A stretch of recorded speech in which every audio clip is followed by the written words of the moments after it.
Hello YouTube, this is Morgan, Airspeed Prime here at my next Teenage Mutant Ninja Turtles Nickelodeon show episode review. This one's going to be for season 3, episode 3, Buried Secrets. Overall it was an okay episode. Like, I'm not going to say it was amazing. I really liked the fact that it did deal with kind of some of the whole April mysteries and touched on her mother and stuff like that. I didn't like that by the end of the episode it ended up like that the stuff about her mother, the actual details revealed, were just kind of like a bullet point in the episode. That it wasn't the focus of the episode. The focus of the episode was more on, fight the monster again. And that's 3 episodes in a row at the start of season 3. 3 episodes in a row of them being in a new place after a defeat where they've fought an enemy when they should be kind of training, resting and stuff like that.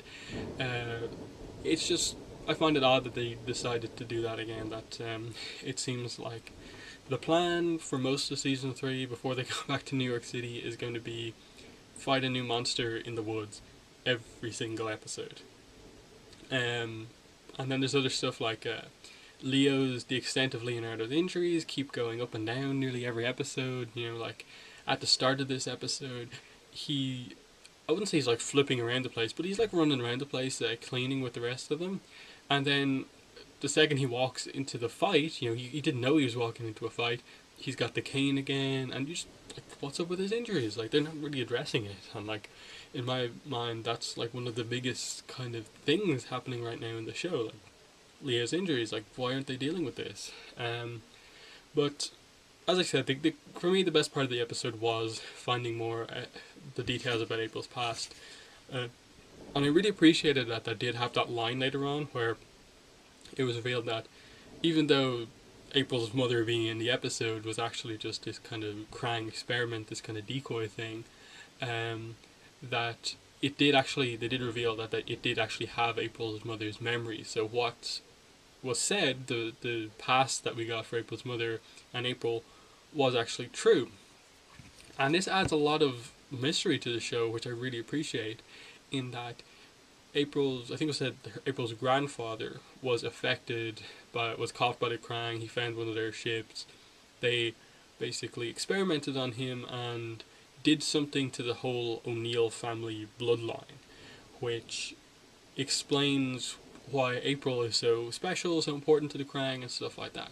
There's still more questions to be asked with this, but I like the little bit of explanation that we did actually get, because it just adds extra mystery to April's past. And that you find out that when she was 6 years old, they realized that she was special, and Kirby fled with April to New York City while April's mother was captured.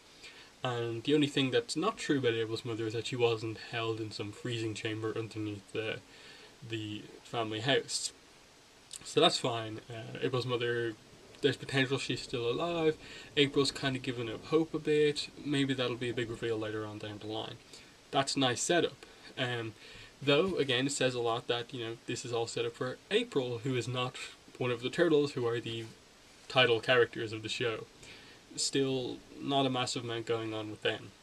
And then another thing that kind of annoyed me about the episode was the whole April and Donatello kind of relationship thing. Pretty much one of the first scenes of the episode is Donatello trying to like impress April in the sense of like, I really like you again, and it just kind of like, you kind of wonder why on earth did they have the scene at the end of the last episode, which I quite enjoyed. Why did they have it only to basically revert things back to the way they were before last episode? I find it baffling that they did that, because you have that April was getting annoyed with Donatello for being so kind of like overbearing about his kind of a crush on her, and Donatello goes up to her and basically gives her the opportunity to kind of say how she really feels about him, and all she does, kiss him on the cheek and basically like leave the door open for him to just continue the way he was. Like, it's just weird that the way it happened. And I assume April, I just don't know where the thing is going right now with the whole relationship thing, because you also had April April and Casey, and him complimenting April a few times in this episode. Um, so again, that's just kind of reverted back to the way it was before last episode. So it makes last episode even more kind of meaningless. So I'm not really sure where things are going. But yeah, the actual reveal that April's mother was the whole decoy thing was really interesting, but at the same time, like, oh, it's just another Krang mutagen thing. Not mutagen, it's just another Krang monster again for them to fight. And, you know, it would have been so much more interesting if it actually was April's mother, but as I said, that's something that can happen later on down the line, and it'll make it even more meaningful given that we've had this kind of tease of it right now. But the actual monster itself was like pretty like creepy, disturbing, and even like disgusting. Like it was obviously a little bit hard to watch it because it was just so over the top and crazy disgusting. And definitely kind of one of the more creepier designs they've done in this show. That they have done that a lot. So in a sense of this being October, Halloween's coming up, these episodes are kind of fitting for that, though I can't imagine that it was completely planned this way, that these episodes were for sure going to air at Halloween, but who knows. Yeah, there's some very creepy stuff, like all the turtles kind of getting taken down one by one, and especially like towards the end of the episode where you see, I think it's Leonardo, Michelangelo, and Donatello inside this monster, and they're just kind of peeking their heads out. They've got the white out eyes, and they're just kind of going, and April's all freaked out. That was interesting, and really creepy. Then the way April defeated this monster was very interesting, further setting up her kind of psychic, telekinetic, whatever it is, powers, and that she's able to, just with her mind, make this thing completely explode, like liquefy it basically. Like that's pretty crazy. In that, like, she managed to liquefy this whole thing while not harming any of the turtles. So that was a big kind of like, that's a big power reveal right there. It'll be interesting to see if she tries to control this power, or they actually address that she can seemingly do more with her powers. Which again, is something this show doesn't have a great history at doing, like bringing something up and then addressing it straight away. Like, she's already used this kind of psychic power a little bit. No one said anything about it. She hasn't brought anything up. Now she's defeated a monster with it. Is anyone going to question this? Is there going to be a focus on this? Explain it? I'm not really sure, but yeah. So it was a good episode. I'm not going to say it was like bad. Like last week's episode just wasn't very good.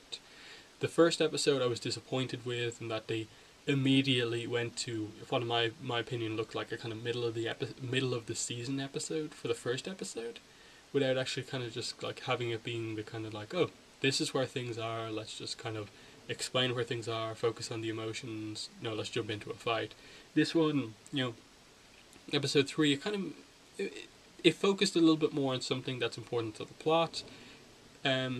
It's around this point in the season where, like, I'm a little bit more okay with them actually doing like a monster of the week type thing as the kind of villain of the episode. But the longer kind of things go on like this, like especially with the end of the episode, the end of the episode kind of really frustrated me, in that they had the whole part in the middle of the episode where April's mother brought a mutagen canister out into the forest to do something, and then Michelangelo confronted her, it spilled, and it was just forgotten about until the end of the episode, and then all of a sudden you get the kind of cliffhanger set up for the next episode, and I'm like, this is going to be some amazing mutagen monster, and no, it's just a mutated frog toad thing. I'm just like, that's the setup for the next episode? Really? So, it could be a pretty cool episode, I suppose, depending on how they do it, but I just am not very excited going into, like, a toad mutant thing next episode. Because like, it's one of those things, like, why, like, given the amount of stuff that else is going on, like, the stuff I want to find out about, like, how is Leonardo dealing with the fact that he still hasn't recovered yet? How is April dealing with the fact that she has all these powers? Can we please return to the fact that April now knows that she's um, basically like the product of like Krang science? They've like infected her kind of family bloodline or something like that. Can we have some like emotion with her dealing with this stuff? We got a little bit in this episode, but it was more just, you know, like her and her mother and her disappointment when it wasn't actually her mother, as opposed to, you know, her dealing with who she is and stuff like that. But um, then there's always the potential, you know, return to New York, see what's happening there with Karai, Splinter, Shredder, all those other characters. Um, right now, just like, I'm not sure where the plot is in this book, because the way this episode ended, it really felt like basically the first episode of season 2, where you had mutagen canisters raining from the sky, and they were basically announcing to us as the audience, you're going to get mutant monsters every episode, the Turtles are going to fight it, fetch quests every episode to deal with these monsters, and they deal with the mutagen canisters. And that's kind of the setup that I got from this episode, that there's mutagens scattered around the swamp, maybe it fell into the water, and we're just going to deal with a bunch of mutagen infested kind of forest creatures for the next few episodes, and I'm just not very excited for that. Sure, like, it's just because, you know, this show doesn't need to have the Turtles fighting a villain in every episode. They don't need them fighting a monster in every episode. These characters are good enough where they can actually work on their own. You can have them just interact with each other, interact with, you know, Casey, April, and stuff like that, without any of this other stuff happening. Like, it's like, I'd like a solo Leonardo episode where he kind of maybe goes off on his own to train or to heal or something like that, or maybe just he and one other character go off. Right now, the kind of setup for the Leonardo healing stuff is kind of like one scene an episode of him, you know, showing, oh, he's still injured, and then continuation. But as I said, this was better than last week's episode. Probably ends up being the best episode of the season, though I suppose it hasn't been an amazing start. I hope the show does improve from here on out. Just because, you know, these are sort of episodes that like would be fine in like season 1 or 2, or maybe this even 2, but you know, we're in season 3 now. Like, this is episode 55 of this show, and it still kind of doesn't realize that the best thing about it is its plot and its characters, and instead thinks that the best thing about it is mutagen monsters and fights every single episode. But enough about that. Definitely in the comments, let me know what your thoughts are on this episode, and definitely let me know when you think the kind of the overall kind of plot is going to be of this season, because I'm just kind of like concerned right now with where everything's going, and hope there is some plot coming down the line. But that's been a review. Thanks for watching, and bye.